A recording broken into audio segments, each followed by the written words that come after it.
नमस्कार बच्चों। आज मैं आपके सामने क्षितिज पाठ्य पुस्तक से गद्य खंड में पाठ 2 बाल गोविंद भगत बताने जा रही हूँ, जो कि राम वृक्ष वेणीपुरी जी द्वारा लिखा गया है। बाल गोविंद भगत के बारे में लेखक ने इस रेखा चित्र के माध्यम से एक गृहस्थ सन्यासी के चरित्र का चित्रण किया है। वह एक गृहस्थ भी थे और सन्यासी भी थे, जो मानवता, लोक संस्कृति, सामाजिक रीति रिवाजों, मान्यताओं को तोड़ने तथा परंपराओं से अलग हटकर निर्णय लेने की अद्भुत क्षमता रखते हैं। इस रेखा चित्र के द्वारा ग्रामीण जीवन की सजीव झांकी के भी दर्शन हो जाते हैं। बाल गोविंद भगत एक संयमी, सच्चे साधक और साधु की समस्त विशेषताओं से युक्त थे। प्रभु भक्ति में अगाध श्रद्धा, शुद्ध एवं सच्चा व्यवहार और कभी झूठ न बोला, यह उनके व्यक्तित्व की विशेषताएं थी। और इसके साथ ही सशक्त गीतों की भावपूर्ण प्रस्तुति क्षमता। लेखक ने इस तरह से उनके बारे में यह व्यक्त किया है कि बाल गोविंद भगत एक गृहस्थ होते हुए भी उनका आचरण एक सन्यासी के समान था। आगे के ये पैराग्राफ में, पिछले पैराग्राफ में तो आपने यह देखा था कि उनके गायन के बारे में बताया गया था कि लेखक उनके गायन से प्रभावित होता है और अंधेरे में, कार्तिक की जो अंधेरी रात में ही वह एकदम सुबह सुबह नदी स्नान को जाते और गांव से 2 मील जाकर के जब नहा धोकर लौटते थे तो पोखरे के ऊंचे भिंडे पर बैठ करके, ऊपर जो एक चबूतरा नुमा होता है उस पर बैठ करके अपनी खंजरी लेकर के गाने लगते थे। उनके मधुर गायन से आकर्षित होकर लेखक बताते हैं कि मेरे को सुबह उठने की आदत नहीं थी, तब भी मैं उनके पीछे पीछे, वह उस गायन के पीछे पीछे वहां तक वह पहुंच गए थे और वो स्वयं जाड़े से कम कपा रहे थे, लेकिन बाल गोविंद भगत के मस्तक पर पसीने की बूंदें चमक रही थी, क्योंकि वह इतना गायन में मग्न थे कि उन्हें कुछ भी और नहीं सूझ रहा था। आगे लेखक उनके बारे में बताते हुए कहते हैं कि बाल गोविंद भगत की संगीत साधना का चरम उत्कर्ष उस दिन देखा गया जिस दिन उनका बेटा मरा। इकलौता बेटा था, वह कुछ सुस्त और बोधा सा था, किंतु इसी कारण बाल गोविंद भगत उसे और भी मानते। उनकी समझ में ऐसे आदमियों पर ही ज्यादा नजर रखनी चाहिए या प्यार करना चाहिए, क्योंकि ये निगरानी और मोहब्बत के ज्यादा हकदार होते हैं। बाल गोविंद भगत का लेखक बताते हैं कि एक ही बेटा, इकलौता बेटा था, वह मर गया और इकलौते बेटे के बारे में लेखक बताते हैं कि वह थोड़ा सुस्त सा था, इसलिए बाल गोविंद भगत उसे और भी मानते थे, उसको ज्यादा प्यार करते थे, क्योंकि वो सोचते थे कि इस तरह के बच्चों को ज्यादा प्यार मिलना चाहिए। बड़ी सास से उसकी शादी कराई थी। पतोहू बड़ी ही सुभग और सुशील मिली थी। पतोहू की बड़ाई करते हुए वो कहते हैं कि उनकी पतोहू क्या थी, बहुत ही सुशील थी। घर की पूरी प्रबंधिका बनकर भगत को बहुत कुछ दुनियादारी से निवृत्त कर दिया था। पूरे घर का सार संभाल करके पूरी मानो घर की प्रबंधिका ही हो और सारा घर का कामकाज देखती थी।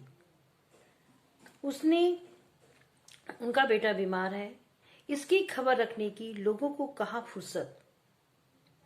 बेटा बीमार था, लेकिन किसी को भी इस बात की खबर नहीं थी, किंतु मौत तो अपनी ओर सबका ध्यान खींचकर ही रहती है। इसलिए जब सबने सुना कि बाल गोविंद भगत का बेटा मर गया तो कुतूहलवश उनके घर गया। लेखक भी उनके घर पे गया, देखकर दंग रह गया। वह कहते हैं वहां का दृश्य जब उन्होंने देखा तो वह ये देख करके दंग रह गए कि बाल गोविंद भगत बेटे को आंगन में एक चटाई पर लिटाकर एक सफेद कपड़े से उन्होंने उसको ढाक रखा है। वह कुछ फूल तो हमेशा ही रोपते रहते, तो उन फूलों में से कुछ फूल तोड़कर उस पर बिखरा दिए हैं, फूल और तुलसी दल भी। बेटा मरिया था, आंगन में चटाई पर लिटा करके सफेद कपड़ों के ऊपर कुछ फूल उन्होंने बिखरा दिए गए थे, जो स्वयं के बोए हुए थे, स्वयं के लगाए हुए थे, और कुछ फूल और तुलसी दल भी उसके साथ थे। सिराने पर एक चिराग जल रखा है और उसके सामने जमीन पर ही आसन जमाए गीत गाए चले जा रहे हैं। वही पुराना स्वर, वही पुरानी तल्लीनता। लेखक यह दृश्य देख करके आश्चर्य में पड़ गया कि आंगन में चटाई में बेटा मृत्यु को प्राप्त हुआ है, उसके ऊपर कुछ फूल और तुलसीदल बिखरे हुए हैं, और सामने ही जमीन पर आसन जमाए बाल गोविंद भगत अपने गीतों को गाए चले जा रहे हैं। और गीत गाना ही क्या है, वही पुराना स्वर और वही तल्लीनता। जिस तल्लीनता के साथ वह मृत्यु के पहले गायन करते थे, उसी तल्लीनता के साथ वह गायन कर रहे थे। घर में पतोहू रो रही है, जिसे गांव की स्त्रियां चुप कराने की कोशिश कर रही हैं। अंदर घर में पतोहू उसका रोना जारी है और गांव की स्त्रियां उसको चुप करा रही हैं, किंतु बाल गोविंद भगत गाए जा रहे हैं। हाँ, गाते गाते कभी कभी पतोहू के नजदीक भी जाते, गाए चले जा रहे हैं, और बीच बीच में जाकर के पतोहू को समझाने जाते थे। क्या कि उसे क्या कहते थे वे, कि रोने के बदले उत्सव मनाने को कहते थे, कि वह उनके नजर में आत्मा परमात्मा के पास चली गई, विरहिणी अपनी प्रेमी से जा मिली, भला इससे बढ़कर आनंद की कौन बात। वह अपनी पतोह को गायन के बीच बीच में जाकर के उठ करके उसको समझा रहे थे कि उसे रोने के बदले उत्सव मनाना चाहिए। क्यों? क्योंकि यह आत्मा अपने परमात्मा के साथ मिल गई है। मानो कि विरहिणी आत्मा अपने प्रेमी से जा मिली है, तो इसके लिए तो हमें आनंद मनाना चाहिए, इसके लिए शोक नहीं मनाना चाहते। वह लेखक कहते हैं, मैं कभी कभी सोचता यह पागल तो नहीं हो गए जो इस तरह की बातें कर रहे हैं, किंतु नहीं, वह जो कुछ कह रहे थे उसमें उनका विश्वास बोल रहा था, वह चरम विश्वास जो हमेशा ही मृत्यु पर विजयी होता आया है।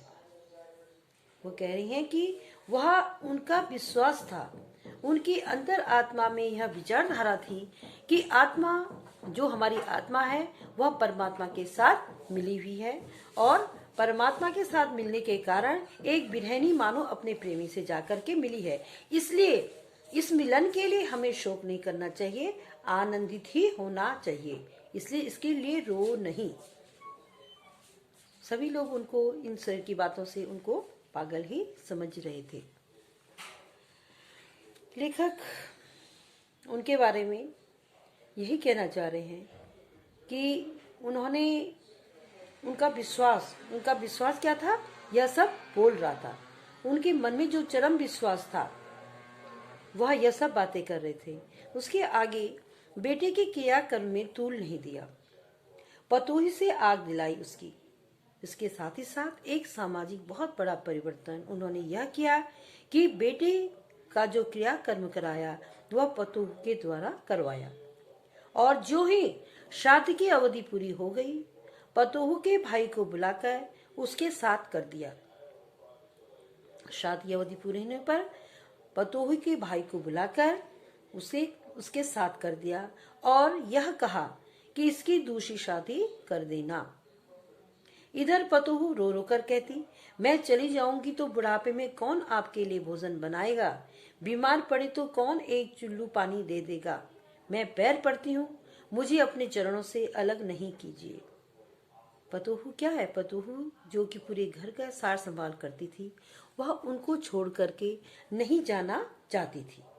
तो और इधर बाल गोविंद भगत उसके भाई को बुला करके उसके सुपुर्द करके उसकी दूसरी शादी कर देने के लिए कहते हैं।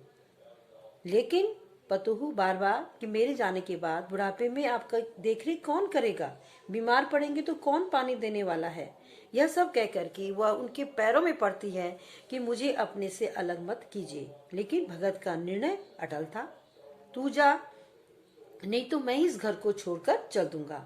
यह थी उनकी आखिरी दलील, और इस दलील के आगे बेचारी पतोहू की क्या चलती।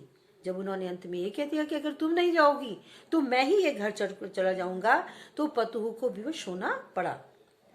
बाल गोविंद भगत अब अंत में अंतिम पैराग्राफ में उनकी मौत किस तरह से हुई, लेखक ने यह बताया है कि बाल गोविंद भगत जो हर वर्ष गंगा स्नान करने को जाते थे, स्नान पर उतनी आस्था नहीं रखते जितना संत समागम और लोक दर्शन पर। वह गंगा स्नान करने के लिए जाते थे, लेकिन क्यों? स्नान तो था ही, लेकिन संत समागम, संतों से मिलने के लिए वह पैदल ही जाते। करीब 30 कोस पर गंगा थी। कितनी आगे थी? 30 कोस पर गंगा थी। साधु को संबल लेने का क्या हक, और गृहस्थ किसी से भिक्षा क्यों मांगे? अतः घर से खाकर चलते तो फिर घर पर ही लौटकर खाते। कभी किसी से रास्ते में न खाते न किसी से मांगते। रास्ते भर खंजरी बजाते, गाते, जहां प्यास लगती पानी पी लेते। 4-5 दिन आने जाने में लगते, किंतु इस लंबे उपवास में भी वही मस्ती। उनका इस उम्र में भी वह अपनी दिनचर्या को इतनी कायदे से, हर तरफ से पूरी दिनचर्या उनकी एकदम ऐसे रहती थी कि घर से खा के चलते थे और घर पर आकर के ही लौटकर खाते थे। और रास्ते भर वही मस्ती, प्यास लगी तो पानी पी लिया, और नहीं तो अपनी खंजरी बजाते हुए, गाना गाते हुए चले जाते। और इसमें 4-5 दिन का समय उन्हें लगता था, लेकिन वह इस लंबे उपवास में भी उनको कोई कभी सुस्ती नहीं आई। वही मस्ती उनके अंदर थी। अब बुढ़ापा आ गया था, किंतु टेक वही जवानी वाली। इस बार लौटे तो तबीयत कुछ सुस्त थी।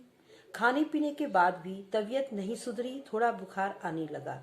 उम्र के साथ, बुढ़ापा आने के साथ उनकी जो है तबीयत थोड़ा ढीली पड़ गई। और किंतु नियम व्रत तो वो छोड़ने वाले नहीं थे।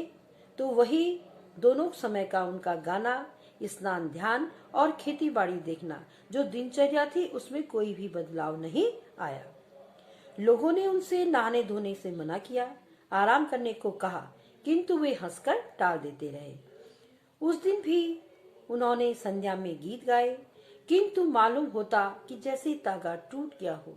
जो अंतिम गायन था उनका, उस दिन जब वह गा रहे थे तो मालूम कि तागा कोई टूटता हुआ सा तागा मानो टूटता सा नजर आ रहा था। उनके संगीत में वह जो था, एक तार मानो टूटा हुआ सा लग रहा था। माला का एक एक दाना मानो बिखरा हुआ सा लग रहा था। भोर में लोगों ने गीत नहीं सुना, वही अंतिम गायन उनका था। और जब अंदर जाके देखा तो उन्हें लगा कि बाल गोविंद भगत नहीं रहे। सिर्फ क्या थी, उनका शरीर ही मृत्युशैया पर वह पड़े हुए थे। बच्चों, आपने देखा कि लेखक ने कैसे एक ऐसे व्यक्तित्व आचरण के बारे में इस लेख में लिखा है कि किस तरह से बाल गोविंद भगत ने सामाजिक जो नियम बनाए थे उनको भी परिवर्तित किया। बेटे के क्रियाक्रम को पतोहू से आग दिलवाना और फिर पतोहू की दूसरी शादी करवाना, यह सब उन्होंने सामाजिक परिवर्तन के लिए किया। उनकी यही इच्छा थी कि समाज में परिवर्तन होना चाहिए। बच्चों, अब मैं अपना पाठ यहीं पे समाप्त कर रही हूँ। अपने नए भाग के साथ मैं फिर आपसे मिलूंगी।